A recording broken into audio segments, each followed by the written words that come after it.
हाय dear students, welcome back. आता आपल्याला binomial distribution संदर्भात बघायचं आहे. तुम्ही प्रोबॅबिलिटी डिस्ट्रीब्युशन बद्दल आता ऐकलं.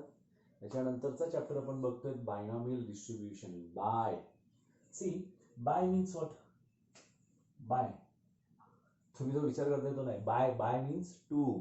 तर टू नॉमियल, तुम्ही पॉलिनॉमियल हा चॅप्टर शिकला 9th मध्ये.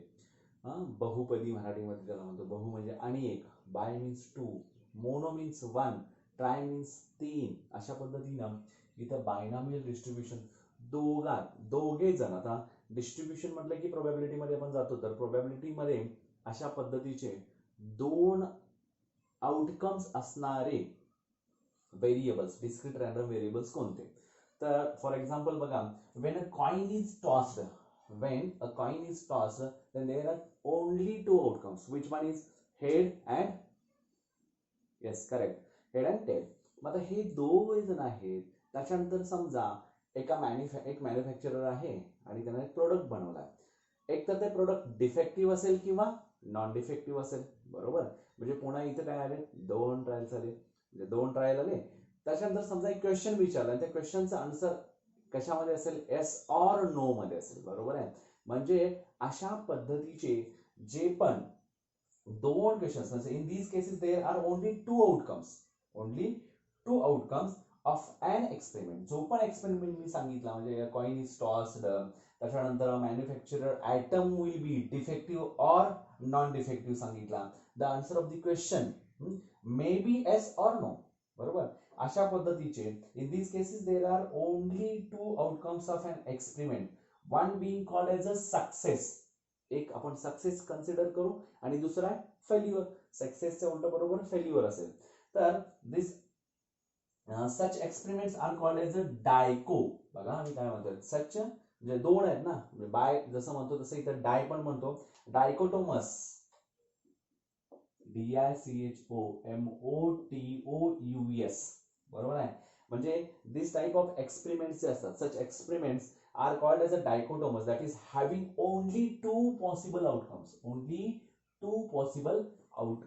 त्याच्यामधून येतात त्याला डायको, बघा डायकोमोटस, बरोबर, डायकोमोटस.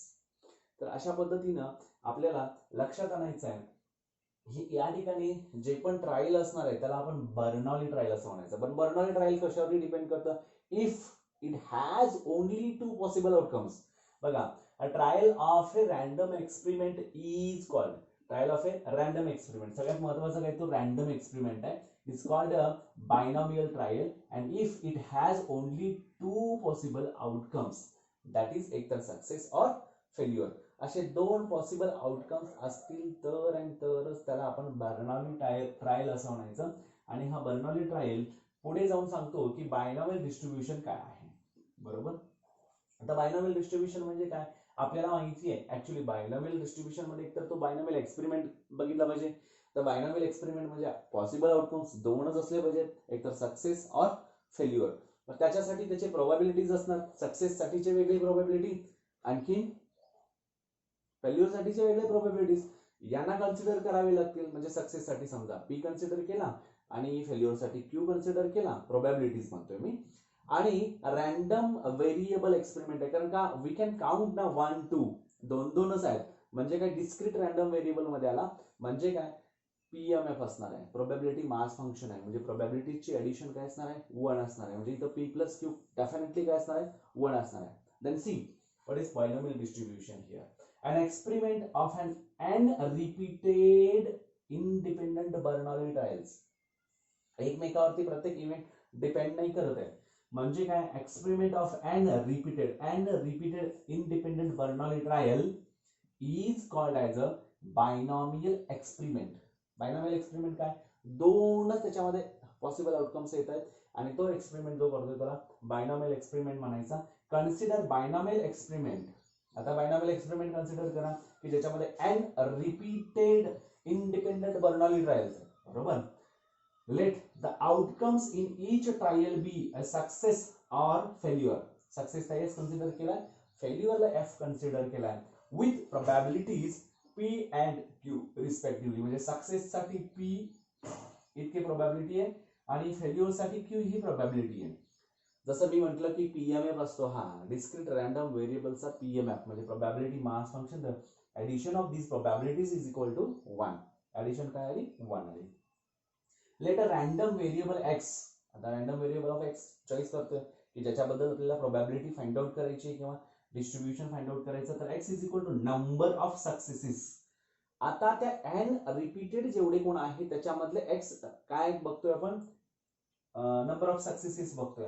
म्हणजे x takes the values. Actually आता लास्ट टाइम आपण बघितलं होतं प्रोबॅबिलिटी डिस्ट्रीब्युशन मध्ये की चान्सेस काय असू शकतात. आता इथं जर चान्सेस एन ऑब्जेक्ट्स देणार ना, मग एन ऑब्जेक्ट्स आहेत त्याच्यामध्ये सक्सेस आणि फेल्युअरचा रेट बघायचा.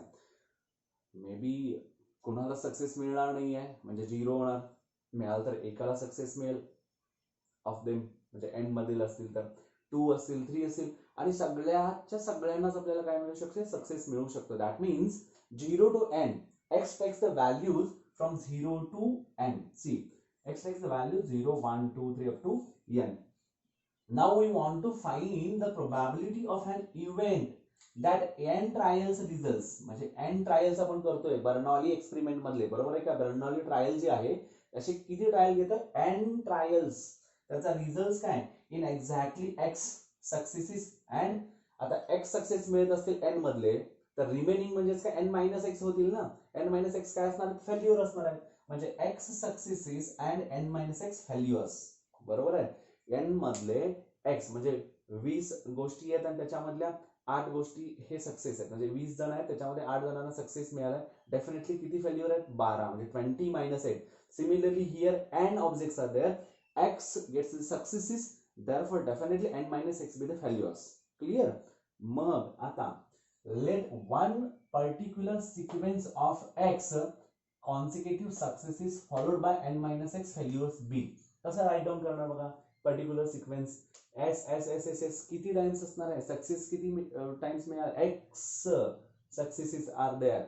f फेल्युअर्स किती n minus x टाइम्स असणार आहे म्हणजे n minus x फेल्युअर्स आहे. Since trial are independent, trial independent है, therefore the probability of these to happen, what p probabilities किती टाइम्स आहेत x टाइम्स मिळते आणि q ही probability n minus x times मिळते. यांचं multiplication p into p x times and q into q up to n minus x times. These are the probabilities. म्हणजे काय आला 1 into 1 into 1 into 1 answer 1 असतं. म्हणजे 2 into 2 into 2 2 into 2 2 चा square 2 into 2 into 2 2 चा cube असं होतो ना. How many times are there you have to write in the power form. म्हणजे इथं काय होणार आहे p हा x टाइम्स आहे म्हणजे p रेस टू x आणि q n minus x times आहे. Definitely you have to write down q raise to n minus x means p raise to x into q raise to n minus x. Now the number of possible orders of x successes and n minus x failures in independent trials is. आता बघा आपण combination मध्ये जर गेलो त्याच्यामध्ये आपण success किती जणांचा हे बघतोय म्हणजे सिलेक्ट करतोय की सक्सेस किती जणांना मिळाला अबाउट देम म्हणजे ऑफ देम एन एन जेवढे ऑब्जेक्ट्स आहेत आणि त्याच्यामध्ये एक्स सक्सेसेस आहेत. कसं राईट डाऊन करणार NCX बरोबर ना. म्हणजे NCX च्या फॉर्म मध्ये आपण राईट डाऊन केलं. Hence the probability that n trials result in x successes and n minus x failures in any order is given by p of x is equal to x bracket complete which is equal to NCX p raised to x q raised to n minus x. लक्षात आलं. म्हणजे त्याच्यामध्ये probability घेत असताना NCX घ्यावा लागतो कारण independent आहेत आणि पॉसिबल ऑर्डर्स ऑफ एक्स बघायचे आहेत. तर डेफिनेटली तुम्हाला माहित असलं पाहिजे की आपण NCX घेतोय पण a plus b raise to n घेतो ना. म्हणजे बायनॉमियल डिस्ट्रीब्युशन जे असतं x is nothing but x the term of that. सगळ्या एक्सपान्शन मध्ये x द टर्म असती म्हणजे ती कशी राईट डाऊन केलं p of x is equal to x NCX p raise to x q raise to n minus x. म्हणजे ती x the term आहे. म्हणजे तुम्ही nth टर्म बघताय ना त्याच्यामध्ये tr+1 किंवा tr is equal to NCR a raise to n minus r b raise to r बघत होता. सिमिलरली हियर मी त्यावेळी सगळ्यांना हे सांगितलं होतं की this is known as a binomial distribution. Actually this is nothing but the binomial distribution. Why the binomial expansion we know that. मग त्यातली पर्टिक्युलर इथं कसं दिलंय the probability that n trial results in x successes and n minus x failures in any order is given by असं म्हटलंय. म्हणून this is known as a binomial distribution. Definition काय तयार होते बघा. A discrete random variable of x is said to be a follow a binomial distribution with the parameters n and p if its PMF probability mass function is given by बघा p of x is equal to x is equal to p of x is equal to ncx p raised to x q raised to n minus x when 0 is less than equal to x is less than equal to n नसेल तर 0 otherwise 0. म्हणून इथं काय होतं बघा की hence the probability that n trials result in x successes वगैरे सगळं झालं. This is known as a probability distribution. आणि note that p of x is equal to x जसं मी मगाशी म्हटलं for every x is the xth term in the binomial distribution. म्हणजे इथं कोण असणार p plus q raised to n असणार ना, करेक्ट का? p plus q raised to n असणार आहे. म्हणजे प्रोबॅबिलिटीज पाहिजेत ना. p of x is equal to x म्हणजे p plus q raised to n. this is the binomial expansion किंवा त्याला आपण binomial distribution असं म्हणतो. अशा पद्धतीने आपल्याला पुढे अजून कंडिशन्स ऑफ बायनॉमियल डिस्ट्रीब्युशन, त्याला कंडिशन्स काय असतात ते बघायचं. त्याच्यानंतर डेफिनेशन बघायची आपल्याला, mean and variance of binomial distribution बघायचं आहे आणि याच्यानंतर मग आपण एक्सरसाइज कडे जाऊ.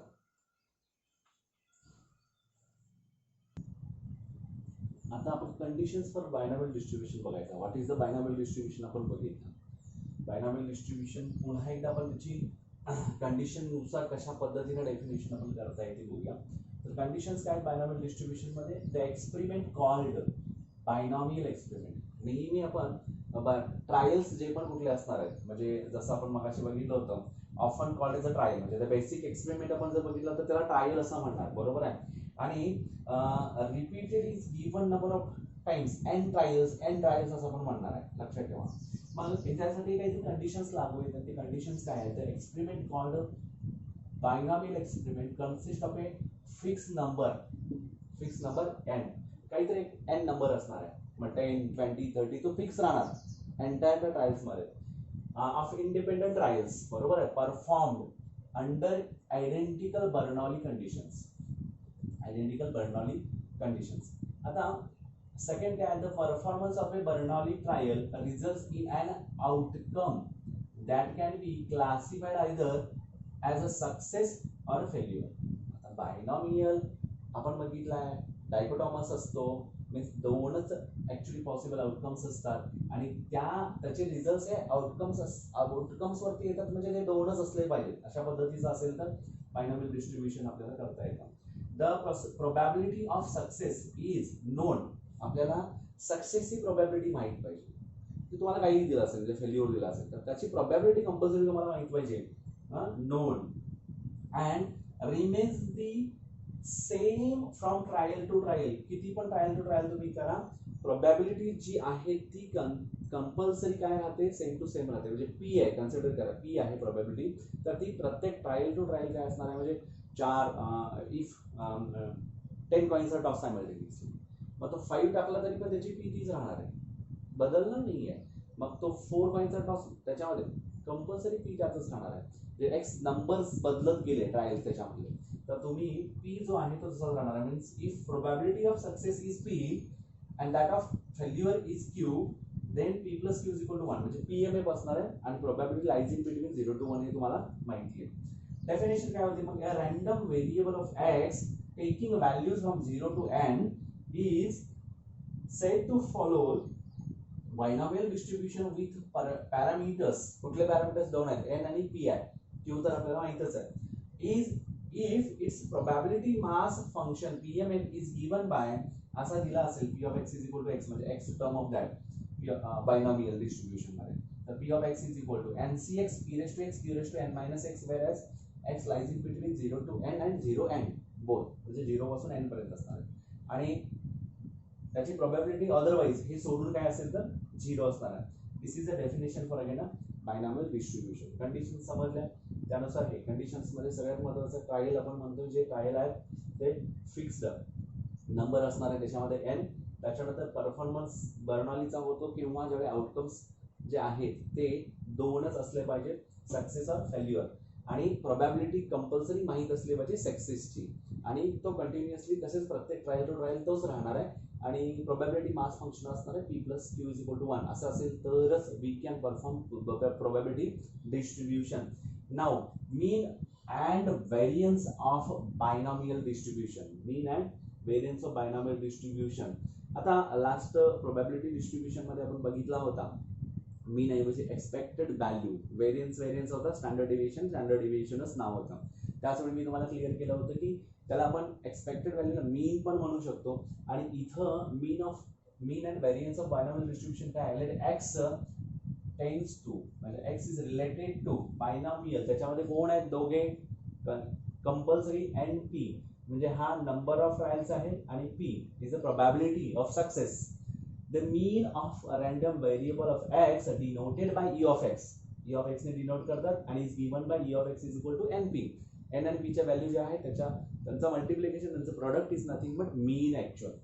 The variance of random variable of x denoted by variance of x var of x or sigma x square is given by variance of x is equal to npq. You know that p माहित असेल तर q काढता येतो. कसा काढता येतो, p plus q is equal to 1. therefore q is equal to 1 minus p. बरोबर आहे. आणि q दिला असेल तर p is equal to 1 minus q करता येतो. Here my npq तुम्हाला मिळेल, that is variance of x, and the standard deviation is denoted by SD. Correct? The standard deviation is equal to under root variance of x. We know that. therefore under root npq होईल. आणि मग binomial distribution कुठे कुठे apply होतो असे कोणकोणते examples येऊ शकतात. तर हे एक्झाम्पल्स आहेत. few examples are there. Number of correct answers in MCQ of 10 questions. Number of heads obtained when a fair coin is tossed 20 times. And number of seeds germinated in a row of n planted seeds. अशा पद्धतीचे वेगवेगळे examples याच्यावरती असू शकतात. आपण examples बघूयात. त्यानंतर मग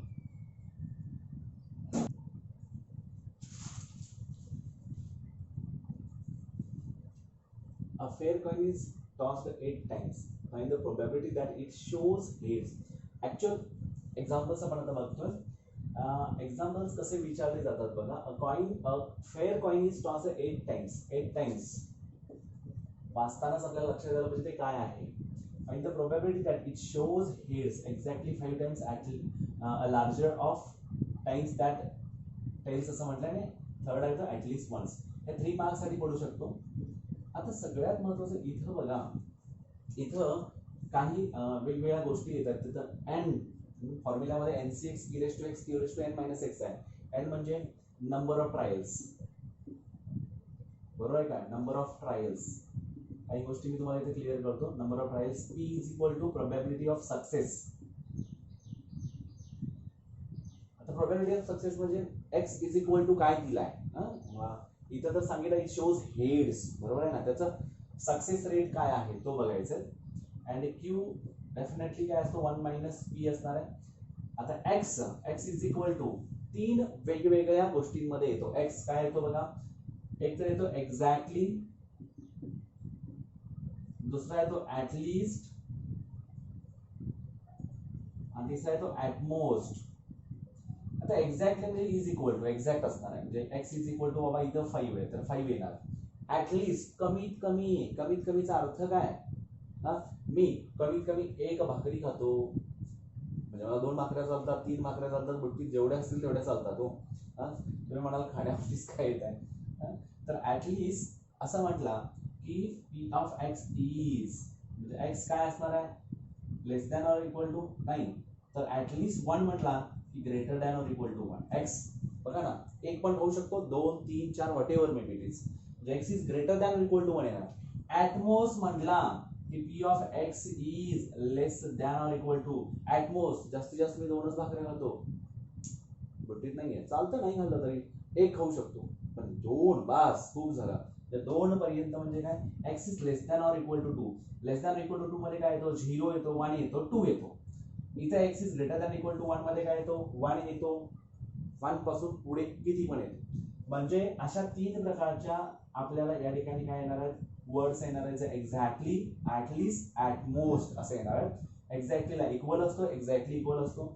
ऍटलिस्टला जो आहे, जो नंबर सांगितलाय तिथून पुढे सगळे, म्हणजे ऍटलीस्ट 2 म्हटला तर x is greater than or equal to 2, बरोबर आहे. 2 आणि 2 पेक्षा मोठा. ऍटलीस्टला तेवढा आणि त्याच्यापेक्षा मोठा, आणि ऍटमोस्टला तो आणि त्याच्यापेक्षा लहान, 0 पर्यंत, 0 टू तिथपर्यंत, बरोबर आहे. तर अशा पद्धतीचे हे गोष्टी येतात आणि त्यानुसार मग आपल्याला काय करायचं, सॉल्व्ह करायचं. आता याच्यामध्ये सोल्युशन घेत असताना आपल्याला पहिल्यांदा बघत असताना सरळ ट्रायल किती दिसत आहेत, 8 टाइम्स असं म्हटलेलं आहे. म्हणजे n इज इक्वल टू काय येणार आहे, 8 येणार आहे. लेट पहिला इथं सोल्युशन मध्ये बघा, लेट. आता आपल्याला इथं काय दिलं, x is equal to number of heads म्हटलंय, नंबर ऑफ हेड्स. का बरं, त्यांनी म्हटलंय ना shows heads, it shows probability that it shows heads, म्हणजे नंबर ऑफ हेड्स. चला आता p is equal to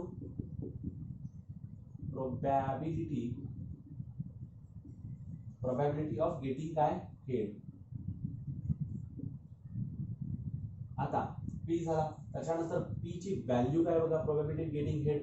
head आणि टेल तुम्ही 8 वेळा टाका तर ते काही टाका, तुमचा ट्रायल काय असतो, म्हणजे पहिला ट्रायल, दुसरा ट्रायल, 8 एक्सपेरिमेंट, 8 ट्रायल्स आहेत. म्हणजे तरी पण त्याच्यामध्ये HT असे दोघे जण आहेत आणि त्यातला हेड किती वेळा येतो, एकदाच येतो, म्हणजे 1/2 is the probability of that trial.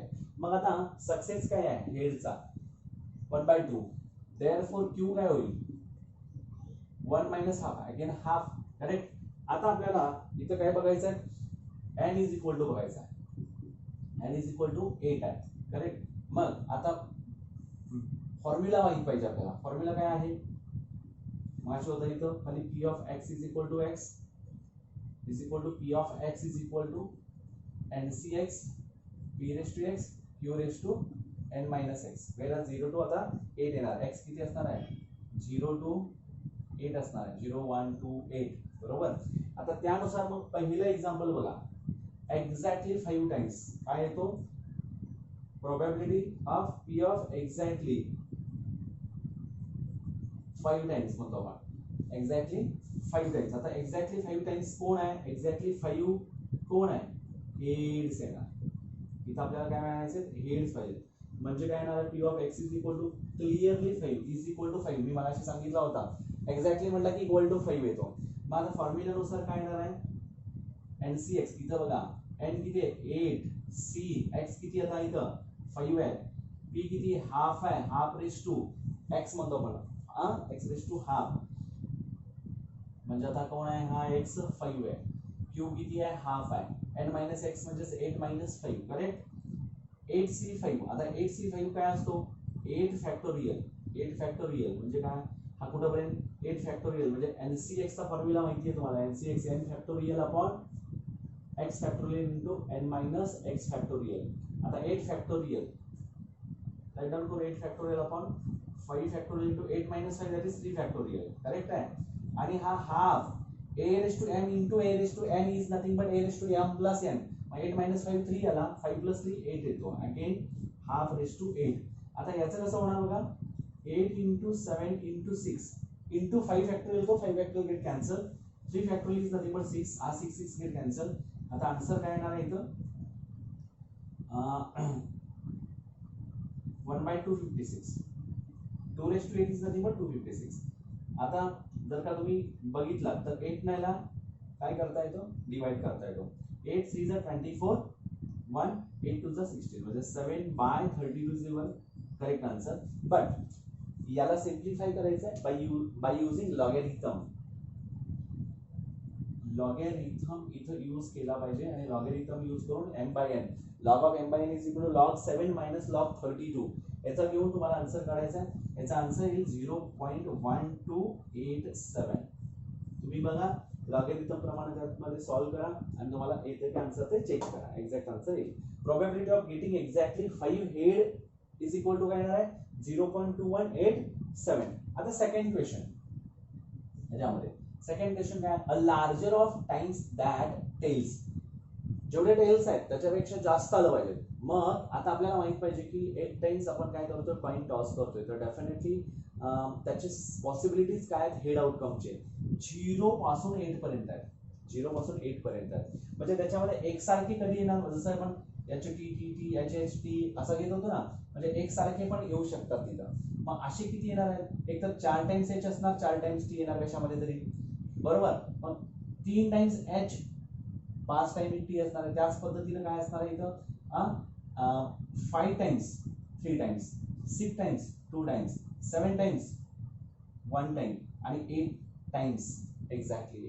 म्हणजे काय, मोर दॅन टेल्स असं म्हटलं जातं त्यावेळी तो काय असणार आहे, 4 पेक्षा मोठा, म्हणजे 5 पासून सुरुवात होईल ते 8 पर्यंत. म्हणजे तुम्ही लिहिताना काय लिहिणार आहे, P of x is equal to X. तो पी ऑफ कोण असणार आहे, P of x is greater than or equal to 5 असणार आहे. म्हणजे greater than or equal to both असणार, बरोबर आहे. म्हणजे तो 5 6 7 8 असणार आहे. म्हणजे काय इथे येईल, exactly p of x is equal to 5 plus p of x is equal to what, 6 plus p of x is equal to 7 and plus p of x is equal to 8. कारण 0 to 8 मध्ये तिथून 5 पासून 8 पर्यंत म्हणजे 5 6 7 8. म्हणजे आता आपल्याला compulsory या पद्धतीने सॉल्व करायचं आहे.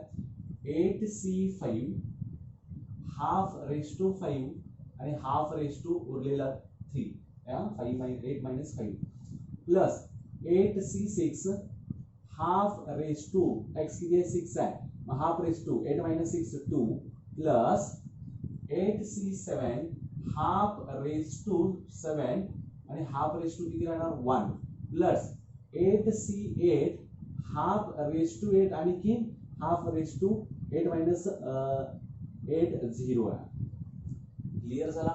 म्हणजे तुम्हाला x is equal to 5 चा हा लिहिला, x is equal to 6 हा लिहिला, x is equal to 7 हा लिहिला, x is equal to 8 हा लिहिला. आता यांची ऍडिशन करायची. But see here half raise to 5 half raise to 3, 5 अधिक 3 8 होतोय. आपल्याला कुठल्या प्रॉपर्टीज ऑफ इंडायसिस, बरोबर ना, लॉज ऑफ इंडायसिस नुसार आपल्याला 5 plus 3 8, 6 plus 2 8, 7 plus 1 8, 8 plus 0 8 यायला लागला. म्हणजे हाफ रेस टू 8 हा तुम्हाला कंपल्सरी कॉमन मिळतोय. आणि आतमध्ये काय करतोय बघा, 8c5 plus 8c6 plus 8c7 plus 8c8 येतोय एक्झॅक्टली. आता half raise to 8 in bracket. आता काय होतं बघा इथं 8c5 आपण आत्ताच काढलाय. 8c5 तुम्हाला काय मिळतो बघा, आपल्याला 8c5 काढायचा आहे. 8c5 मिळतो तुम्हाला 8 into 7 into 6 divided by 3 to the 6 म्हणजे 56. लक्षात आलं का बघा, 8 into 7 into 6 upon 3 factorial that is 6 plus 8 into 7. बघा याच्या अलीकडच्या नंबर पर्यंत जायचा, ठीक आहे. 8 7 5 आहे इथं, त्याच्या अलीकडचा नंबर म्हणजे पलीकडे मोठा नंबर 6 आला तिथपर्यंत जायचा. आता 6 आहे, त्याच्या अलीकडे 7 आहे म्हणजे पुढे, आणि डिवाइडेड बाय काय येणार आहे बघा, 8 minus 6 2 येणार आहे plus 8 into 7 7 factorial get cancel आणि खाली काय येणार आहे 1च येणार आहे. म्हणजे 1 प्लस 8c8 हा 1 असतो, NCN is equal to 1. म्हणजे आता आन्सर्स काय येतात बघा, 56 प्लस 28 2 4 जा है ना, म्हणजे 28 प्लस 8 प्लस 1 आणि here 1/256 correct. 56 plus 28 plus 8 plus 1 चा आन्सर येईल तुमचा 93. बघा 8 plus 6 14, 14 plus 1 15 plus 8 23, 2 2 plus 2 4 4 plus 5 9, 93 by 256. Again you have to using by again you have to use log here, logarithm, and by logarithm you can find out the answer by log of m by n च्या formula नुसार log m minus log n, log of 93 minus log 256 मग characteristics matrix वगैरे use करून you can find out. मग याचा answer काय येईल direct 0.3633 असं फायनल आन्सर येईल तुमचा. म्हणजे हे चेकआउट करा तुम्ही, लॉग त्याचा काढून घ्या आणि लॉग नुसार तुम्ही सॉल्व्ह केला तर अँटी लॉग येईल, त्याचं आन्सर येतं त्याचा. आणि अँटी लॉग हा असेल तर या पद्धतीने हे सेकंड क्वेश्चनचा आन्सर मिळालं. म्हणजे इथपर्यंत तुम्हाला 2 मार्क्स मिळाले. आता थर्ड नंबर कोण आहे बघा, ऍटलिस्ट वन्स. सगळ्यात महत्वाचा आहे ऍटलिस्ट वन्स. आता ऍटलिस्ट वन्स म्हटलाय म्हणजे ऍटलिस्ट वन हेड आपण म्हणू, काय म्हणायचं sorry, x is equal to at least one head. तर ऍटलिस्ट वन हेड मग आता काय होतं बघा, ऍटलिस्ट वन हेड म्हटल्यानंतर ऍटलिस्ट वन हेड म्हणजे p of x is equal, x is at least म्हटलं तर greater than equal to that, म्हणजे x is greater than equal to 1 येणार. आता x is greater than equal to 1 मजा काय आहे, x takes the value from 0 to 8 ना. मग काय होणार, 0 पासून 8 पर्यंत जायचं तर 1 + 2 + 3 + 4 + 5 + 6 + 7 + 8. जसं आपण 5 to 8 ची ऍडिशन केली तसं 1 to 8. पण इथं गरज नाही आहे, because we know that the sum of all probabilities equal to 1. म्हणजे तो फेल्युअर असेल आणि सक्सेस या सगळ्यांचं ऍडिशन 1 येते.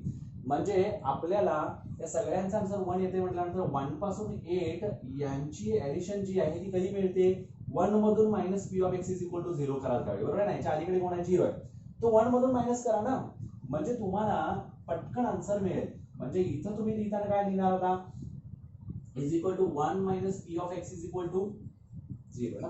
p of x is equal to 0 लिहिणार, म्हणजे काय 1 minus p of x is equal to 0 म्हणजे LCX 8C0, correct. p raise to means half raise to किती येणार x ना 0 आणि हाफ रेस टू 8 मायनस 0 8 येणार. म्हणजे आन्सर काय 1 minus 8C0 1 into half raise to 0 1 into half 1/256. म्हणजेच काय आन्सर येतं बघा इथं 1 minus 1/256 which is equal to 256 minus 1, that is 255 upon 256. Again you can use logarithm here and find out the answer 0.9961 or 67 whatever. 996 answer is, this is your final answer. आणि अशा पद्धतीने hence the probability of getting head at least once is 0.996. This is your final answer of the first example. अशा पद्धतीने वेगवेगळे examples तुम्हाला विचारले जातात आणि याच्यामध्ये तुम्हाला कन्सिडर फक्त एकच गोष्ट याच्यामध्ये आहे, n is equal to p is equal to q is equal to p कधी कधी दिला जातो, अदरवाइज तुम्हाला या पद्धतीने काढावा लागतो. आणि अशा पद्धतीने तुम्ही काढला, जसं की फेअर कॉइन इज टॉस्ड, बरोबर आहे. फेअर कॉइन टॉस केल्यानंतर त्याच्यामध्ये दोन ट्रायल कुठले असू शकतात, एक तर p आणि q बघायचा झाला तर त्याच्यामध्ये ऑड नंबर्स ची प्रोबॅबिलिटी आणि इवन नंबर्सची प्रोबॅबिलिटी बघितला तर ती 1/3 येते. आणि पी काय ऑड नंबर फक्त बघायचं असेल तर 6 out of them 3 are there, म्हणजे 3/6 म्हणजे 1/2 येते. अशा पद्धतीनं तिथं त्यानुसार आपण काय करायचं, प्रोबॅबिलिटीज फाइंड आउट करायच्या, एन नंबर फाइंड आउट करायचा, पी क्यू येतो त्याच्यावरून, आणि एक्स जो विचारला आहे एक्झॅक्टली आहे, ऍटलीस्ट आहे, वन्स आहे, किंवा अशा पद्धतीने विचारला जाईल larger of times than tails, अशा पद्धतीने, बरोबर आहे. मग या पद्धतीने तुम्हाला एक्झाम्पल्स समजले असतील अशी मी आशा करतो. आणि याच्या पुढचे एक्झाम्पल्स आपण बघूयात. पहिल्यांदा हे एक्झाम्पल तुम्ही सॉल्व्ह करा आणि तुमच्या बुकमधले क्वेश्चन सॉल्व्ह करण्याचा प्रयत्न करा. तोपर्यंत मी अजून बाकीचे मी एक्झाम्पल्स वेगवेगळे येईल. तर हा व्हिडिओ तुम्ही बघा, याच्यावरती काही शंका असेल तर मला विचारा, तर त्या पद्धतीनं तुम्ही चेकआउट